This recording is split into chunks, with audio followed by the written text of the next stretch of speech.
विशेष लिंग ज्ञान अगला चैप्टर है विशेष लिंग ज्ञान। अब आज हम क्लास 6 का नेक्स्ट चैप्टर पढ़ेंगे 10, जिसका नाम है विशेष लिंग ज्ञान यानी कि जेंडर। संस्कृत भाषा में 3 लिंग होते हैं। कौन कौन से होते हैं? पुल्लिंग, स्त्रीलिंग और नपुंसकलिंग। तो संस्कृत भाषा में ये 3 लिंग होते हैं। पुल्लिंग शब्द कौन कौन से होते हैं और क्या होता है पुल्लिंग? तो अब हम इसकी डेफिनेशन पढ़ेंगे। जो शब्द पुरुष जाति का बोध कराए वे शब्द क्या कहलाते हैं? पुल्लिंग कहलाते हैं। यानी कि पुल्लिंग हम किसे कहते हैं? जो कि पूरी की पूरी पुरुष जाति का बोध कराते हैं वह शब्द क्या कहलाते हैं? पुल्लिंग। जैसे कि राम, छात्र, मुनि, जनक, गुरु आदि। तो ये सारे शब्द क्या हैं? पुल्लिंग शब्द हैं। फिर नेक्स्ट आता है स्त्रीलिंग। स्त्रीलिंग किसे कहते हैं? तो जो शब्द स्त्री जाति का बोध कराए वह स्त्रीलिंग शब्द कहलाते हैं। कि जो शब्द स्त्री जाति का बोध कराते हैं वे स्त्रीलिंग शब्द कहलाते हैं। जैसे कि लता, रमा, मति, नदी आदि। तो ये सारे शब्द क्या हैं? स्त्रीलिंग। फिर आता है नपुंसकलिंग। जो शब्द न पुरुष जाति का बोध कराए और न स्त्री जाति का बोध कराए वे नपुंसकलिंग शब्द कहलाते। ना तो वो स्त्री जाति का बोध कराते हो या फिर ना वो पुरुष जाति का बोध कराते हो। यानी कि जो निर्जीव वस्तुएं होती हैं वह सारी किस में आ जाती है? जो है नपुंसकलिंग में आ जाती है।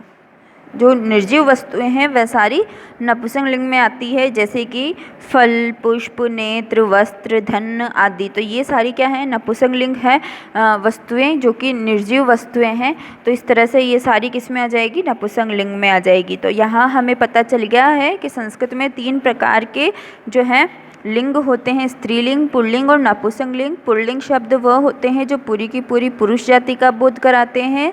जैसे राम, छात्र, मुनि, जनक, गुरु आदि। और स्त्रीलिंग शब्द वे होते हैं जो पूरी की पूरी स्त्री जाति का बोध कराते हैं। जैसे कि लता, रमा, मति, नदी आदि। नपुंसकलिंग वे शब्द होते हैं जो कि निर्जीव वस्तुओं का बोध कराते हैं। ना तो वह पुल्लिंग शब्दों का बोध कराते हैं और ना वो स्त्रीलिंग का बोध कराते हैं। तो वो क्या कहलाते हैं? नपुंसकलिंग शब्द कहलाते हैं। जैसे कि फल, पुष्प, नेत्र, वस्त्र आदि। फिर कुछ पुल्लिंग शब्दों में स्त्रीलिंग शब्द देखे, कुछ पुल्लिंग शब्दों के स्त्रीलिंग शब्द भी देखें। तो जैसे कि यहाँ पे आपको स्त्रीलिंग और पुल्लिंग दोनों शब्द दिए हुए हैं। जो जैसे पुल्लिंग में जो शब्द है वही शब्द स्त्रीलिंग में कैसे लिखा जाएगा या किस तरह से आएगा, तो यहाँ पे आपको इंडेक्स बना के बताया हुआ है कि किस तरह से होगा। जैसे बालक है तो बालक का स्त्रीलिंग शब्द क्या बन जाएगा? बाला। छात्र है तो छात्र का स्त्रीलिंग शब्द क्या बन जाएगा? छात्रा। फिर जनक है का हो जाएगा जननी या अम्बा। फिर अध्यापक का हो जाएगा अध्यापिका। फिर अग्रज का हो जाएगा अग्रजा। फिर अनुज का हो जाएगा अनुजा। सुत का हो जाएगा सुता। पितामह का हो जाएगा पितामही। पितृत्व का हो जाएगा पितृत्वा, पितृव्या। मातामह का हो जाएगा मातामही। भ्राता का हो जाएगा भगिनी। तो इस तरह से यहाँ पे क्या है, आपको कुछ पुल्लिंग शब्द दिए हुए थे जिनके कि स्त्रीलिंग कैसे बनते हैं। तो आपको यहाँ पे ये बताया हुआ है कि इन पुल्लिंग शब्दों का ये स्त्रीलिंग बनता है। फिर यहाँ पे आगे और दिया हुआ है कि जैसे शिक्षक, तो शिक्षक का हो जाएगा शिक्षिका। शिष्य का हो जाएगा शिष्या। मर्जार का हो जाएगा मर्जरी। मर्जार का मतलब होता है बिल्ला और मर्जारी का मतलब होता है बिल्ली। फिर मूषक का हो जाएगा मूषिका। मूषक का मतलब होता है चूहा और मूषिका का मतलब होता है चूहिया। चटक है और चटका। चटका का मतलब होता है चिड़िया और चटका का मतलब चिड़ा और चटका का मतलब होता है चिड़िया। फिर अज का मतलब होता है बकरी और अजा का मतलब बकरा और अजा का मतलब होता है बकरी। कोकिलह का मतलब होता है कोयल और कोकिला का मतलब होता है जो लेडीज कोयल, है ना। फिर अश्व का अर्थ है घोड़ा। अश्वा का होता है घोड़ी। बालक का होता है बालक और बालिका का होता है बालिका यानी कि लड़की। मातुल का होता है नाना और मातुलानी का होती है नानी।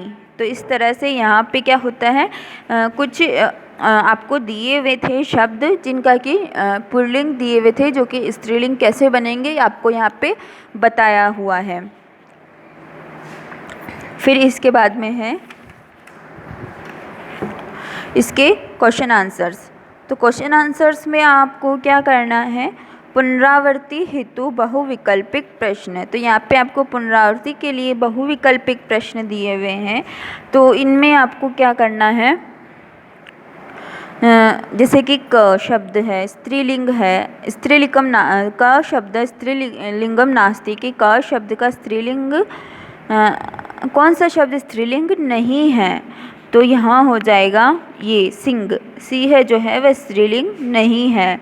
फिर मर्जरी का शब्द से पुल्लिंग शब्द है कोडस्ती, यानी कि मर्जरी शब्द का जो पुल्लिंग शब्द है वह कौन सा नहीं है, को अस्ति कौन सा है, तो इसका हो जाएगा मर्जरी का हो जाएगा मर्जार है, ये जो है इसका पुल्लिंग शब्द है, ये स्त्रीलिंग है और ये इसका पुल्लिंग है। फिर जनक शब्द से स्त्रीलिंग शब्द चित्वा लिखित है, यानी कि जनक शब्द का स्त्रीलिंग शब्द क्या होगा, तो ये हो जाएगा जननी। फिर मिलान कुरुत है, आपको यहाँ पे मिलान करना है किनका, पुल्लिंग और स्त्रीलिंग का। तो जनक का हो जाएगा अम्बा, सॉरी इसका यहाँ पे जनक का हो जाएगा अम्बा,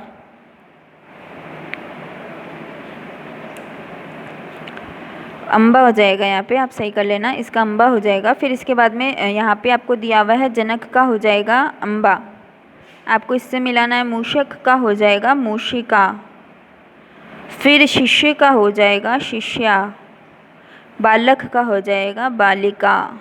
तो इस तरह से आपको इनको मिलाना है। तो यहाँ पे आपको इस तरह से मिलाना है। अब मैं आपको यहाँ पे इस चैप्टर के साथ में आपको कुछ मैं यहाँ पे लकार वगैरह, जैसे कि हस धातु है, तो हस धातु का कुछ रूप आपको यहाँ पे पढ़ा रही हूँ, जिससे कि हमारी धातुएं भी यहाँ पे क्लियर होती जाएगी। तो मैं इसके लट लकार को पढ़ा रही हूँ, तो किस तरह से बनेगा इसका, हस्ती हस्त हसंती, हससी हस्त हसत, हस्यामी हस्याव हस्याम। फिर इसके बाद में हस धातु की क्रियापदों का मेल अर्थ सहित है यहाँ पे।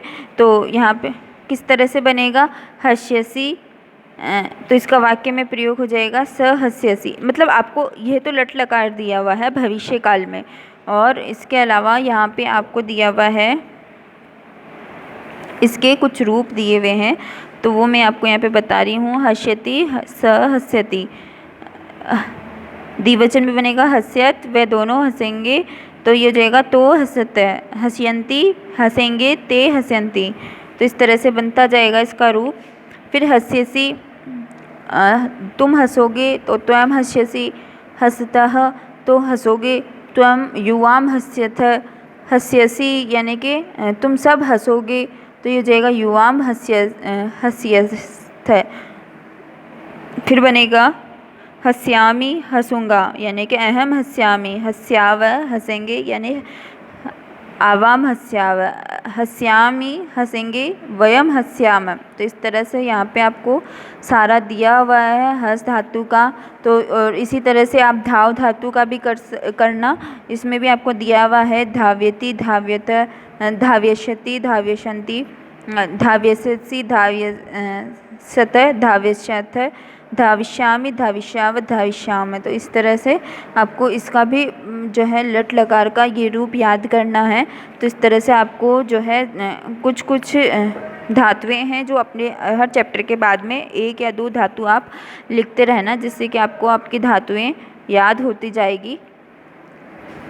Thank you.